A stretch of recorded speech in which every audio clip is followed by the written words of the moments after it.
Bu, ini posisi kemarin ada 2 ekor itu sama yang ini. Ini udah sehat, udah makan normal udahan. Terus yang ini kondisinya masih agak lesu. Terus makanya sudah mulai makan, cuma nggak lahap seperti sebelumnya, tapi sudah mendingan daripada yang kemarin, hari kemarin. Kalau hari ini untuk pipisnya, karena anak kandang nungguin nggak pipis, ditinggal, jadi nggak tahu pipisnya jam berapa tadi. Tapi dilihat kondisi lantainya beda sama yang kemarin. Kalau kemarin ini ada darahnya.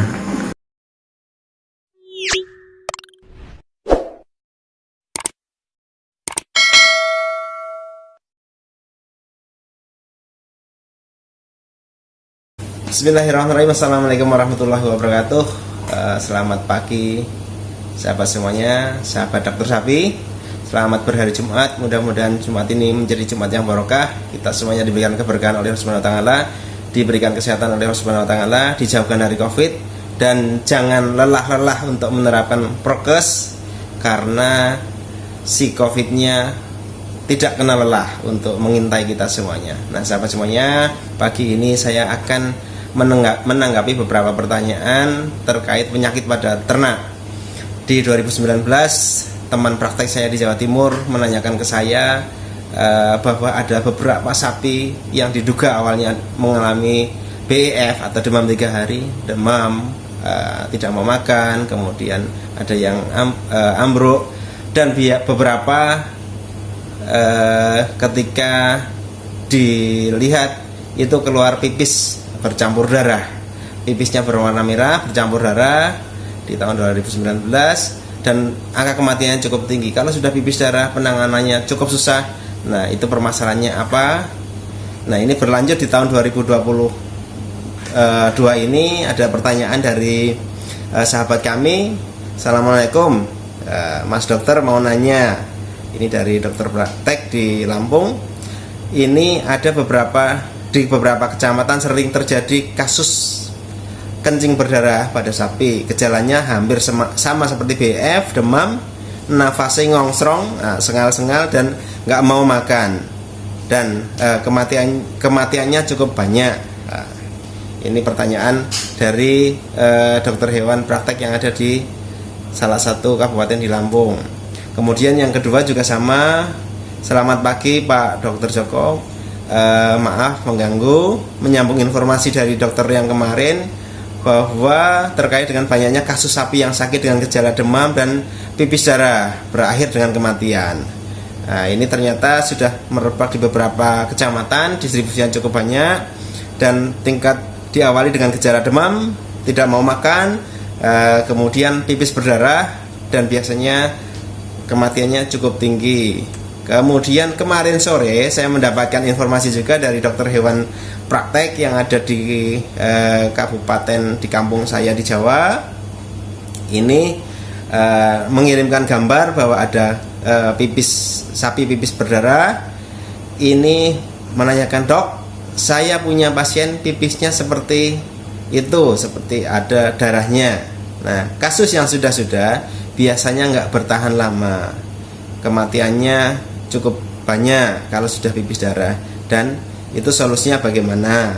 Nah, kalau sekarang nafsu makannya sih masih lahap, tapi sudah mulai terlihat pipis darah seperti itu. Ini dokter hewan yang keempat menanyakan seperti itu. Kemudian kita konfirmasi ke dokter hewan di praktek di kabupaten saya juga. Saya tanyakan apakah terjadi juga di tempat dia praktek. Nun sewu Bu Dokter, gitu. Kita tanyakan apakah pernah ketemu sapi pipis darah. Ya, jawabannya adalah sering. Durung suwe untuk kasus itu, belum lama dapat kasus seperti itu pada sapi jantan. Kemudian 4 hari setelah pengobatan ternyata mati, gitu, seperti itu. Nah, sahabat semuanya, ini menjadi masalah yang serius yang harus kita perhatikan. Dan kebetulan tim kami kemarin sudah turun investigasi ke lapangan. Nah, hasilnya seperti apa? Kita ikuti video berikutnya. Baik sahabat semuanya, kita lanjutkan video tadi. Ini pertanyaan-pertanyaan yang tadi saya sampaikan dari dokter hewan praktek. Kemudian ini juga lanjutannya. Nah sahabat semuanya, ini gambaran sapinya. Sapi tidak mau makan, kemudian duduk dengan disertai demam dan ada pipis darah. Nah sahabat semuanya, mari kita cermati apa yang sebenarnya terjadi dan apa penanggulangannya. Sahabat semuanya, ini gambar dari kiriman tersebut. Jadi benar-benar sudah terlihat ini pipis darah ya sahabat semuanya. Di sini pipis darah, kemudian juga ini pipis darah. Ini semuanya pipis darah. Jadi terlihat seperti itu. Nah, informasinya ketika sudah terjadi pipis darah, kematiannya cukup tinggi. Nah, sahabat semuanya, di beberapa literatur kita mendapatkan informasi bahwa penyebab salah satu penyebab hematuria atau pipis darah yaitu adalah namanya pinjal, namanya Boophilus. Nah, seperti ini. Nah, sahabat semuanya, kami sudah melakukan ke lapangan, kita ambil sampel darahnya, kita ambil ulas darahnya pada sapi yang mengalami gejala pipis darah ini. Ternyata ketika kita ambil darahnya, itu darahnya encer sekali sahabat, encer, yang itu menandakan bahwa sudah terjadi hemolisa. Nah sahabat semuanya, saya teringat pada 2016 ketika di Jepang mengikuti seminar ini oleh Naotoshi Sujisang yang menyampaikan materi tentang tick-borne disease. Nah sahabat semuanya, ketika sudah kita ambil ulas darahnya, kemudian kita bawa ke lab, ternyata hasilnya ada namanya Babesia. Nah, Babesia ini adalah penyakit parasit darah yang berada di dalam sel darah merah. Dia masuk ke dalam sel darah merah, makan di situ, kemudian kalau setelah makan sel darah merah mati menjadi lisis. Nah, kalau terjadinya banyak, maka terjadi kerusakan sel darah merah dalam jumlah banyak, yang itu menyebabkan terakhirnya juga akan menyebabkan pipisnya bercampur dengan darah. Babesiosis disebut juga dengan piroplasmosis karena dia merupakan penyakit yang bagian dari piroplasma. Disebut juga Texas fever karena dulu ditemukan di Texas, pernah ditemukan di Texas. Kemudian disebut juga tick fever karena penularannya oleh caplak yang tadi disebutkan namanya adalah Boophilus. Boophilus itu apa nama? Itu kalau peternak di Lampung itu menyebutnya sebagai kutu babi. Nah, kutu babi. Kemudian disebut juga red water fever karena pipisnya bercampur dengan darah. Splenic fever karena biasanya diikuti oleh pembengkakan limfa. Dan kemudian biliary fever, terjadi sumbatan di ductus biliary yang bisa menyebabkan jaundice atau penyakit kuning. Nah, biasanya di kelopak mata terlihat kuning dan segala macamnya. Nah, sahabat semuanya, ini lanjutan dari informasi dulu bahwa National Institute of Animal Health sendiri di Jepang itu bekerja sama dengan Circas, ILRI ini melakukan pengendalian terhadap vektor-vektor yang disebut tadi Boophilus. Jadi beliau ini dari Jepang, ini kemudian dengan expert-expert yang ada di Kenya melakukan pengendalian terhadap kasus-kasus babesiosis ini, sahabat semuanya. Nah, ini yang harus kita perhatikan bahwa caplak ini senang sekali berada pada lokasi sapi-sapi yang ditaruh di luar kandang. Nah, kemudian di lahan rumput penggembalaan ini risikonya cukup tinggi. Kemudian apalagi yang diintegrasikan dengan sawit, ini cukup hati-hati karena ketika satu ekor berada pada satu sapi ini, maka dia akan sangat mudah menular ke yang lainnya dan perkembangbiakannya cukup cepat. Nah, sahabat semuanya, bisa kita lihat di sini, ini beberapa caplak-caplak yang ada sering kita temukan di sapi-sapi Bali yang diintegrasikan dengan sawit. Biasanya ini caplaknya banyak sekali. Nah, ini caplak, dan di tubuh-tubuhnya juga biasanya ada caplaknya. Maka kalau ada di lapangan ketemu caplak, kita harus segera bersihkan karena itu bisa menjadi pembawa penyakit. Nah, ini hasilnya seperti ini. Jadi tim dari Jepang ini, JICA, dia melakukan koleksi, diambil satu-satu ataupun dilakukan penyemprotan. Nah, ini kutu babi, ya, disebutnya kutu babi kalau di Lampung. Nah, seperti itu membuat seperti ini, dan biasanya terjadi anemia kalau jumlahnya banyak. Nah, kalau kita di anjing juga bisa lihat ini seperti ini di telinga segala macam. Nih, hati-hati karena babiesiosis ini juga bisa terjadi pada anjing. Nah, siklus hidupnya seperti ini, bahwa pada dewasa ketika dia masuk ke dalam tubuh si sapi, nyedot darah, masuk ke menggigit sapi, kemudian menyedot darah, dia akan berkembang biak menjadi 3.000. Nah, dia akan beranak menjadi 3.000 anak-anakannya. Nah, anak-anakannya ini akan menempel di tubuh sapi yang baru, kemudian menghisap darah, berkembang biak lagi menjadi nimfa, kemudian seperti itu. Ingat, satu ekor induk bisa menghasilkan 3.000 telur anaknya, dan ini kalau masing-masing membawa penyakit yang namanya babesia, ini akan menyebabkan banyak ekor terkena, banyak sapi terkena. Nah, sahabat semuanya, prosesnya seperti ini. Jadi dia menggigit pada sapi, beranak pinak dengan banyak, kemudian bertelur, menjadi larva menjadi limfa, menjadi dewasa, seperti itu perputarannya. Nah, kemudian ketika di dalam dia menggigit, itu otomatis dia memasukkan yang namanya babesia. Nah, babesia sendiri dia akan merusak sel darah merah, sel darah merah yang ada dalam tubuh. Sel darah merahnya akan berputar ke seluruh tubuh, maka dia akan merusak sel darah merah itu menjadi lisis, sel darahnya menjadi hancur, dan biasanya terjadi perdarahan, pembengkakan limfa, sehingga terjadi respon demam dan segala macam itu.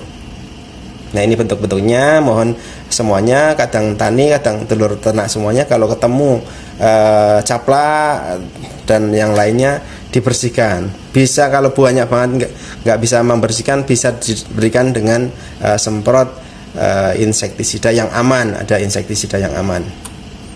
Nah, ini gambar-gambarnya seperti itu. Biasanya ini bentuk larva, ini nimfa.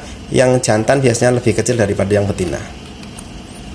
Nah, ini kalau sudah penuh dengan menghisap darahnya buahnya menjadi full, kemudian dia akan bertelur, tadi telurnya menjadi buahnya, jadi ribuan.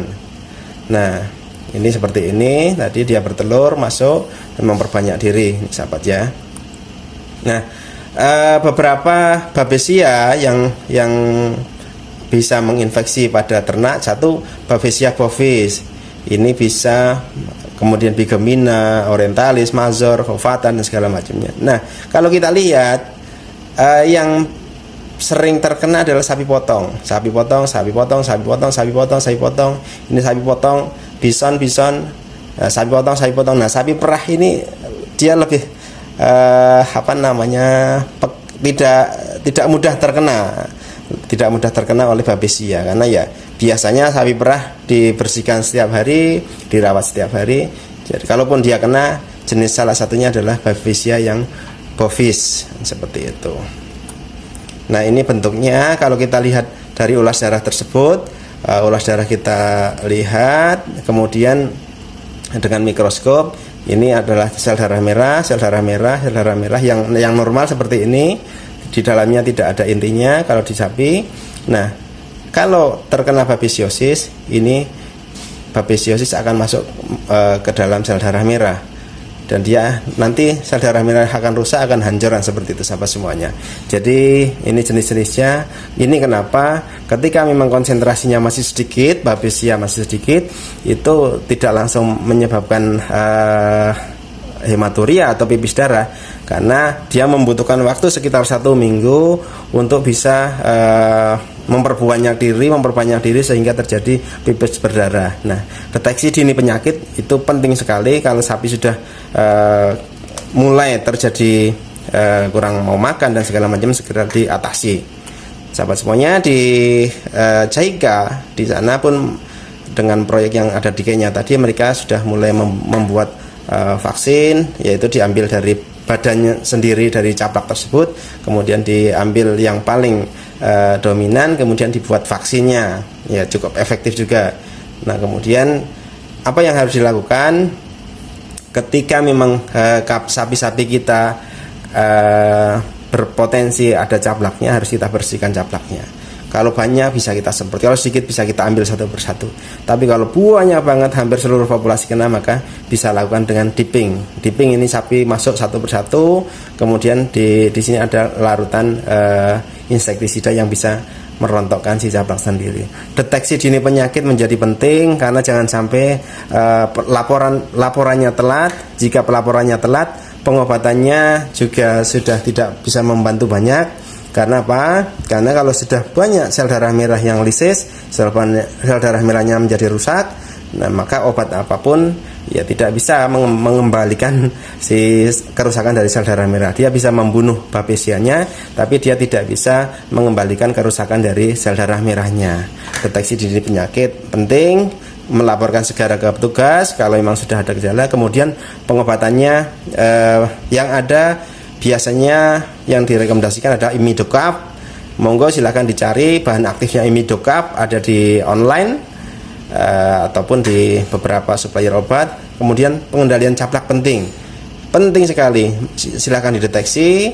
Kenapa? Karena memang itu pembawa penyakitnya. Seperti tadi disampaikan bahwa perkembangbiakannya cukup cepat, sehingga dia akan menularkan dari satu populasi ke populasi yang lainnya mungkin dengan cepat, walaupun sifatnya mungkin tidak secepat virus, tapi karena pertumbuhannya satu ekor bertelur sampai 30.000 anak, maka dia akan cepat sekali menularkan penyakit. Nah sahabat semuanya, ini yang dapat saya sampaikan. Ini menjadi pengalaman kita semuanya bahwa terkadang hal-hal yang tidak terfikirkan itu terjadi. Contoh, kalau selama ini kita menganggap bahwa anoreksia, tidak mau makan, demam, kita hanya mengarah ke demam 3 hari. Nah ternyata dengan adanya tambah pipis berdarah atau hematuria, ini salah satunya kita bisa mendapatkan namanya penyakit adalah babesiosis. Nah monggo kita tingkatkan skill kita, pengetahuan kita untuk bisa memberikan pelayanan terbaik kepada masyarakat, memberikan pencegahan, kewaspadaan dan pengendalian penyakit secara benar supaya perkembangan populasi sapi di Indonesia semakin meningkat. Nah sahabat semuanya, sekian dari saya, mudah-mudahan ini bermanfaat. Jangan lupa subscribe dan share, mudah-mudahan bisa memberikan manfaat banyak orang. Sekian dari saya, assalamualaikum warahmatullahi wabarakatuh.